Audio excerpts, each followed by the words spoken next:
Indian premier league ಪ್ರತಿ ಆವೃತ್ತಿಯಲ್ಲೂ ಸ್ಟಾರ್ಗಳನ್ನು ಹುಟ್ಟುಹಾಕುತ್ತೆ. ಈ ಬಾರಿಯೂ ಹಲವು ಸ್ಟಾರ್ಗಳನ್ನು ಹುಟ್ಟುಹಾಕಿದೆ.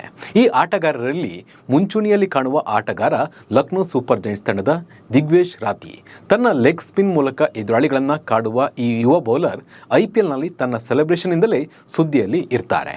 ಇವರು ವಿಕೆಟ್ ಪಡೆದ ಬಳಿಕ ಮಾಡುವ ನೋಟ್ಬುಕ್ ಸಂಭ್ರಮಾಚರಣೆ ಭಾರಿ ಚರ್ಚೆಗೆ ಗ್ರಾಸವಾಗಿತ್ತು. ರಾಥಿ ವರ್ತನೆ ನೋಡಿ ಜನ ಈತನಿಗೆ ಅಹಂಕಾರ ಅಂತ ಹೇಳಿ ಅಂದ್ಕೊಂಡಿದ್ರು.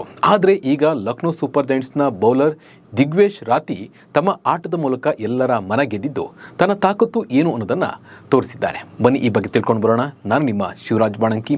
ನೀವು ಸುದ್ದಿ ಅನ್ನೋದ ಸಬ್ಸ್ಕ್ರೈಬರ್ ಆಗೋದನ್ನು ಮರಿಬೇಡಿ. ಹಾಗೆ ಈ ವಿಡಿಯೋವನ್ನು ಕೊನೆ ತನಕ ನೋಡಿ.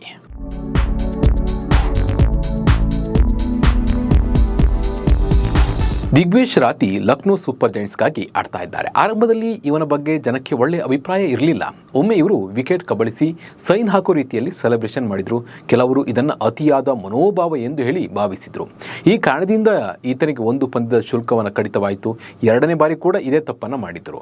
ಜನರು ಇವನನ್ನು ರಿಯಾನ್ ಪರಾಗ್ನಂತೆ ತಪ್ಪಾಗಿ ತಿಳಿದ್ರು. ಆದರೆ ದಿಗ್ವೇಶ್ನ ವರ್ತನೆಯಲ್ಲಿ ತಮಾಷೆ ಮತ್ತು ಆತ್ಮವಿಶ್ವಾಸವಿತ್ತು, ದುರಂಕಾರ ಇರಲಿಲ್ಲ ಅಂತ ಹೇಳಿ ಜನರಿಗೆ ಅರಿವಾಗಿದೆ. ಈ ಸೀಸನ್ನಲ್ಲಿ ದಿಗ್ವೇಶ್ ರಾಥಿ ತಮ್ಮ ಬೌಲಿಂಗ್ನಿಂದ ಎಲ್ಲರನ್ನ ಆಕರ್ಷಿಸಿದ್ದಾರೆ. ಇವರು 7 ಪಂದ್ಯಗಳಲ್ಲಿ 28 ಓವರ್ಗಳನ್ನು ಬೌಲ್ ಮಾಡಿದ್ದಾರೆ. ಇದರಲ್ಲಿ 9 ವಿಕೆಟ್ಗಳನ್ನು ತೆಗೆದಿದ್ದಾರೆ. ಇವರ ಎಕಾನಮಿ 7.43. ಇದು ಒಬ್ಬ ಯುವ ಬೌಲರ್ನ ದೊಡ್ಡ ಸಾಧನೆ. ದಿಗ್ವೇಶ್ ಕೇವಲ 30 ಲಕ್ಷ ರೂಪಾಯಿಗೆ ತಂಡಕ್ಕೆ ಸೇರಿದ್ರು.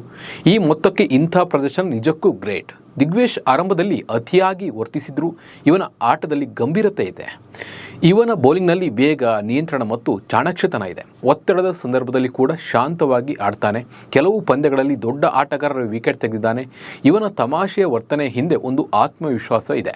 ಇದು ಆಟಗಾರನಿಗೆ ಸಹಜವಾಗಿ ಇರುತ್ತೆ. ಲಕ್ನೋ ಸೂಪರ್ ಜೈಂಟ್ಸ್ ಈ ಸೀಸನ್ನಲ್ಲಿ ಒಳ್ಳೆಯ ಆಟ ಆಡ್ತಾ ಇದೆ. ಒಟ್ಟು 7 ಪಂದ್ಯಗಳಲ್ಲಿ 4 ಗೆಲುವು ಮತ್ತು 3 ಸೋಲುಗಳೊಂದಿಗೆ 8 ಅಂಕ ಗಳಿಸಿದೆ. ಲೀಗ್ ಪಟ್ಟಿಯಲ್ಲಿ ತಂಡ 4ನೇ ಸ್ಥಾನದಲ್ಲಿದೆ. ದಿಗ್ವೇಶ್ ರಾಥಿಯ ಬೌಲಿಂಗ್ ತಂಡಕ್ಕೆ ದೊಡ್ಡ ಶಕ್ತಿಯಾಗಿದೆ.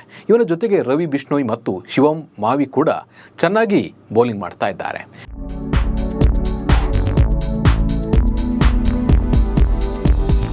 ದಿಗ್ವೇಶ್ ರಾಥಿಯ ಆಟವನ್ನು ನೋಡಿದರೆ ಇವರಿಗೆ ದೊಡ್ಡ ಭವಿಷ್ಯ ಇದೆ. ಒಂದು ವೇಳೆ ಈ IPL ಸೀಸನ್ನಲ್ಲಿ ಹೀಗೆ ಆಡಿದರೆ, ಇದೇ ರೀತಿ ಆಡಿದರೆ ಭಾರತ ತಂಡಕ್ಕೆ ಸೇರ್ಪಡೆ ಆಗಬಹುದು. ಇವರ ಆತ್ಮವಿಶ್ವಾಸ, ಕೌಶಲ್ಯ ಮತ್ತು ಒತ್ತಡದಲ್ಲಿ ಆಡುವ ಸಾಮರ್ಥ್ಯ ಇದಕ್ಕೆ ಕಾರಣ. ಆರಂಭದ ಟೀಕೆಯನ್ನು ಮೀರಿ ಈಗ ಜನ ಇವನನ್ನು ಒಬ್ಬ ಉಗಮದ ತಾರೆ ಎಂದು ಗುರುತಿಸ್ತಾ ಇದ್ದಾರೆ. ಈಗಿನ ಪೀಳಿಗೆಯ ಕ್ರಿಕೆಟಿಗರು ತಮ್ಮ ಆಟದ ಜೊತೆಗೆ ವರ್ತನೆಯಿಂದಲೂ ಗಮನ ಸೆಳೀತಾರೆ. ಕೆಲವೊಮ್ಮೆ ಇದನ್ನು ಜನ ತಪ್ಪಾಗಿ ತಿಳ್ಕೊಳ್ತಾರೆ. ಆದರೆ ದಿಗ್ವೇಶ್ನಂತಹ ಆಟಗಾರರು ತಮ್ಮ ಕೌಶಲ್ಯದಿಂದ ಟೀಕೆಗೆ ಉತ್ತರ ಕೊಡ್ತಾರೆ. ಒಬ್ಬ ಆಟಗಾರನ ಆತ್ಮವಿಶ್ವಾಸ ಆಟದಲ್ಲಿ ದೊಡ್ಡ ಬದಲಾವಣೆಯನ್ನು ತರ್ತದೆ. ದಿಗ್ವೇಶ್ ಇದಕ್ಕೆ ಬೆಸ್ಟ್ ಎಕ್ಸಾಂಪಲ್ ಅಂತ ಹೇಳ್ಬೋದು. ನಿಮಗೆ ಇವನ ಬಗ್ಗೆ ಏನು ಅನಿಸುತ್ತೆ ಅನ್ನೋದನ್ನು ನಮಗೆ ಕಮೆಂಟ್ ಮೂಲಕ ತಿಳಿಸಿ. ನಮಸ್ಕಾರ.